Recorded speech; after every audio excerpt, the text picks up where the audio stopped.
Hey there, I'm Kathy with the Traveling Homesteader and Gyroscope Farm, and today is a bit of a busy day, so I wanted to make sure I got in this quick little blurb on tools. So when I talk about tools in reference to what I do, I have a couple different setups for tools. And like I have tools for my sheep, tools for my garden, tools for the bees, tools for things like my truck or my car.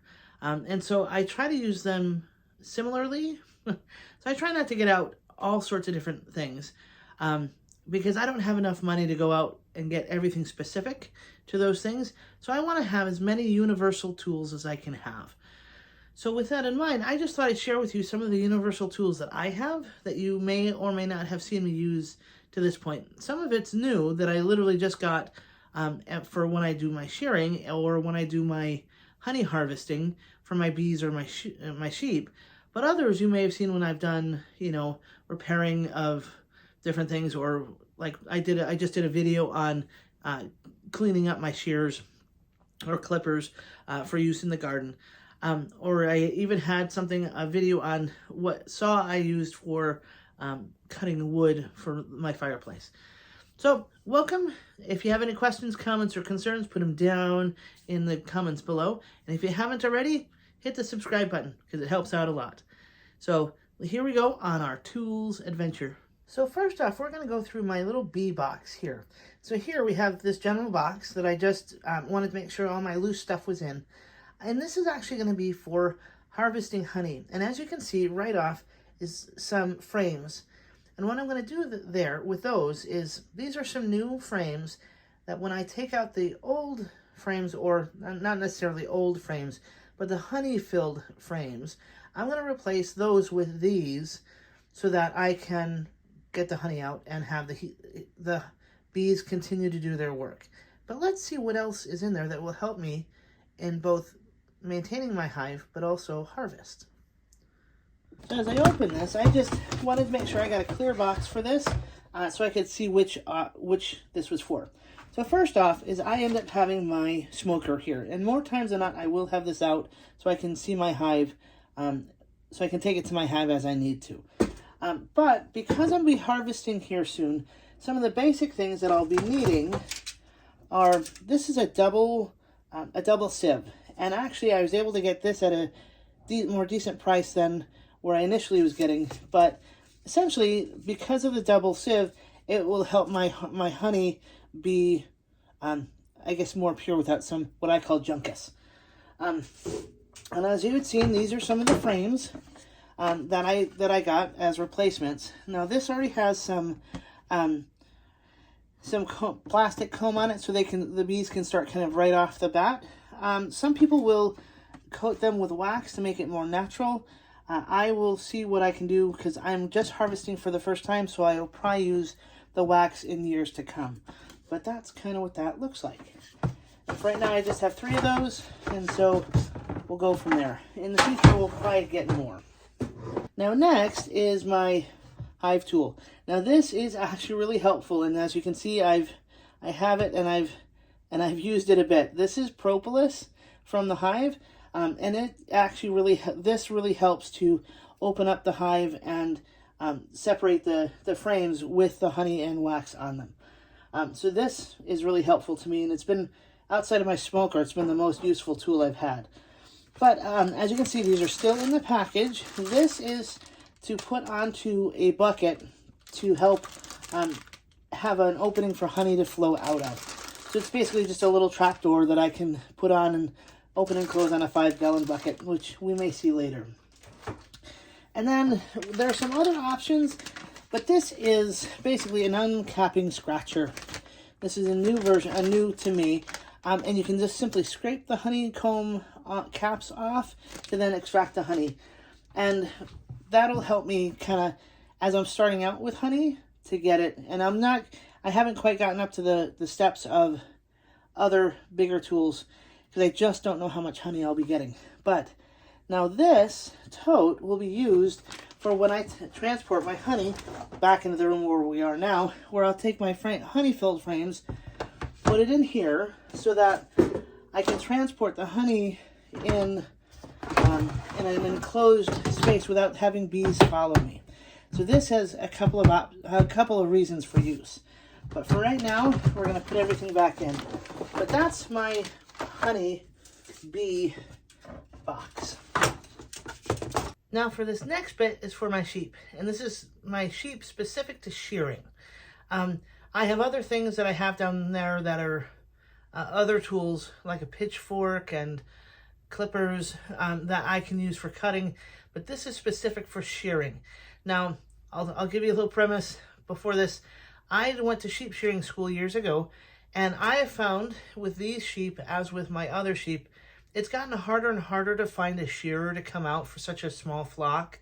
Most shearers do commercially, and they get paid better for that than coming out and setting up in my sort of spot. A general estimation for what a shearer, the amount of time it would take my flock, if any given shearer, I guess worth his salt, can shear a sheep in about 3 to 6 minutes, I have right now 3 sheep that need to be sheared. So in less than half an hour, he could have my sheep shorn and be on his merry way. But it would take almost that amount of time for him to come out and actually set up. So using my skills and my money in a way that I can do it, I've decided to get my own set of shears and slowly but surely work through my sheep to shear them. And so first things first is a tarp. Yep, I'm getting a tarp. Now you could use a tarp or a 4x8 sheet of plywood. And this will be another video that I'll show you later too. My excursion in shearing for the first time in years. But you can use this or the 4x8 sheet foot of plywood, not only to keep the bedding off the sheep, but to keep the fiber kind of more together so that if you're going to use it, like I'm going to try to, then it could be packed, it can be put into bags better. So that's that. But the other thing that I got, that I just got literally yesterday, which I'm really kind of excited about, is this. And it's come in its own little box, and it's way exciting. And essentially for me, I ended up getting an so there are electric shears, both battery operated and corded. Now most shears will use the corded shears in part because it has more power to it. But because of my barn, I am trying to go less power. While I do have a means of getting electricity down there, it takes a little bit more time. It's a little wonky. So what I did is I got this battery operated pair. So this is a set of shears. You can see it's a big pair of shears. It's a little different, but it has a bigger engine here, and it is rather loud. So I won't necessarily turn it on for you. But it comes with 2 batteries like this, and I can simply just put it on, and there I go. I can turn it on, and now I can start shearing. So that's why I ended up getting this, was because for my setup, I don't have electricity to help me out. And so this, I'm hoping, will do the job for the time being. And 2, since I'm a small enough setup, I don't want to have, I don't want or need extra. So I want to get middle of the road or less until I can determine what I need in the future that might be more. So the other thing that it comes with this is a set of oil that I can, as I need to, oil my shears as I go. But it also has some extra things to help me replace my blades as I need to and clean them off as I need to. So there's this handy dandy little tool along with a little knife, a little brush to help clear off things in between shearing. So that's kind of that nuts and bolts. So for me to shear, I have my shears with its little setup along with a tarp. And like I said, I'll be showing you guys how I do that. A little bit of an adventure, hopefully, that might be kind of interesting. So now this last bit is my general tools. And I'm going to show you this that for me has been really helpful. And I use this for my personal use, whether it's in my home, whether it's down at the barn, for the bees, for on my car, or my Jeep or my truck. And what I find is by having these things, I actually am able to help other people sometimes too. And so if you have the opportunity to get some extra tools that are specific to you, these may be some good things to look at that may help you do things that you need to do around your home or farm. Now, I always joke around that having a tarp, zip ties, and duct tape are really helpful for anybody. You can do just about anything. And so you saw the tarp, duct tape's coming along, and zip ties.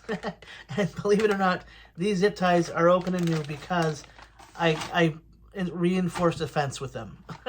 So that's that. But I've also gotten a ratchet set, and this particular set did not come with a container, so I just have them in my hand now. But I basically just use a Ziploc bag to help me have this, but has a nice little extender, has the size ratchet heads that I need. I just keep it right here in the Ziploc bag. It's sure fresh, it says. So that's what I do when I don't have a container for if it has like a multi-part item like this. I just try to keep them in a Ziploc bag or something like it to keep it together. Something else that I use is this foldable jackknife. Now, I got this a couple of years ago, and I really like that it's metal. I did end up getting a plastic version of this, but I really like the weight of this. So it's up to you. They do have plastic versions of this. I like this one for the weight. But as you can see, it has a blade. You can get those replacement blades in setups like this. And you just take it out of the bottom, and as you need to replace them, you can replace it in here. So that's been a really helpful tool. If you're not interested in having something like this, but still need to cut things like boxes or tape or something else, you can get these at like the dollar store, which are very helpful. And again, these are cheap enough that you can get a couple of them, but you can also get the replacement blades for those. So that's something else to have. Now, the next thing that I really have found useful to have is a staple gun. Now, staple guns can come in a variety of different forms. This one happened to be one that was a little bit more user-friendly, I guess. I have a problem with my wrist, so I really look for things that are easy on my wrist. So some of the other ones are a little bit harder. But again, get the right size staples for your staple gun. And usually the manufacturer of the staple gun will also provide the accessories, you might say, for it to use. Now, something else that you may see me use here in a little bit when I do my bee honey extraction is, oops, what ended up getting trigger happy. You'll see me probably use one of my screw guns with an attachment that I'll actually show you to make a hole. Because as I pointed out, I have something I need to put a hole in a plastic bucket. And so this is one accessory that I can put on my screw gun to create a hole. Now there's different sizes you can use. This happens to be one size. But this is something handy to have too, and it can go through a lot of different things. So I can use this attachment on my screw gun to create a hole in one of my buckets for my bees, for when I harvest the honey. So again, that's something to consider too, is your screw gun can do a lot more than just screws. In my case, I'm going to be cutting something out. And I've used these a lot. Now, this is a smaller screw gun. I also have another larger one in a different set, which is right here. And now, this one is by DeWalt. And again, I'm kind of not brand specific. I'm sorry, everybody, I'm just not. But if you want something that's a little bigger, has a little bit more power to it, then you can go with a bigger version like this. And again, I get battery operated because that's kind of what I'm used. That's where I can use most. If you don't have the ability to get batteries or it's not available to you, getting electric is not bad. But again, it has the battery and the charger, and it's really good. So I have a couple of extra, you might say, at this point. So that's the screw gun department. But if you're not able to get screw guns, then always having some handy dandy screwdrivers is always helpful as well. And you can get these for rather cheap if you need to. But again, you can also get for your screw guns a set like this that offers you a variety of tools for both screwing and drilling in a variety of different forms. So those are helpful too. And you might notice that I like things that are a little bit smaller, like I said, because of my wrist, but also for storage. That helps me get a lot more bang for my buck. So with that in mind, the only other really big things that I have that I might point out to you are in this nice blue tote. This is by Ryobi, and it's a handheld sander. So I have gotten into some woodworking, some rough woodworking, and this is the sander that I've used for that. So this is my little sander, and it is electric, as you can tell by the cord. And it was actually nice to have because somewhat shortly before my dad passed away, he couldn't find his, and I was able to find mine. And I said, here, use mine. And he was able to use it on the project that he needed. So that's a nice thing to have. But I've also had this circular saw. Now, again, this is, I want to say, no, this is my other one. I do have a Ryobi one. But this is by Drill Master through Harbor Freight. But, little story, I had to buy this one because my other one got missing. And luckily, I found it, and it's in that box. I was able to find it so I'd mentioned my dad passed away in February, and he had a tendency to take things and put them in safe places. He took my other circular saw, which is a new one, and put it in a safe place with all the rest of his tools, which he ended up having about 70 toolboxes. Anyway, a ton of toolboxes. And so after sorting through them, not only did I find my circular saw in a safe place, but in another spot, I found my keys to my car that I use every day. So Sneaky Man had things in very safe places. But with that in mind, now you've seen kind of the general tools that I have that I use on a regular basis.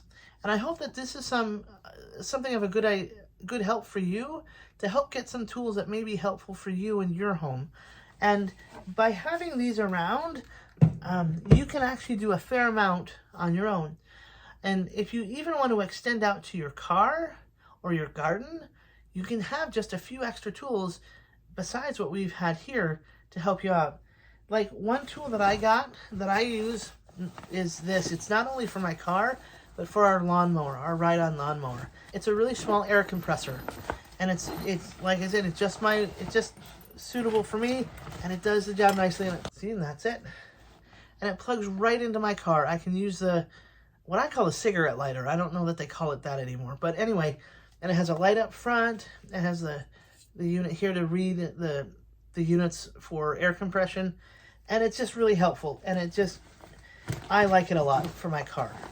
The other thing that I have for my car that most people probably do if you live in an environment where there's ice or weather half the year is this is something that I got, just a windshield washer, a windshield cleaner for brush, but it also has the squeegee on the side, and it actually it's extendable. So this kind of makes it extend out, and it has, anyway, it's just a really fun item to have. And then it has the other side that if you want just short strokes, you can use that. So I hope that this is of some help to you, and you are able to see kind of how my projects use just some simple tools that I can have in a compact space. So if you have any questions, comments, or concerns, again, you can put them down in the comments below. I'd always be interested in hearing what tools are your favorite and what you use them for in your home. And since we have kind of an uncertain time ahead of us, I always think it's a good idea to have something on hand that you can use to fix yourself.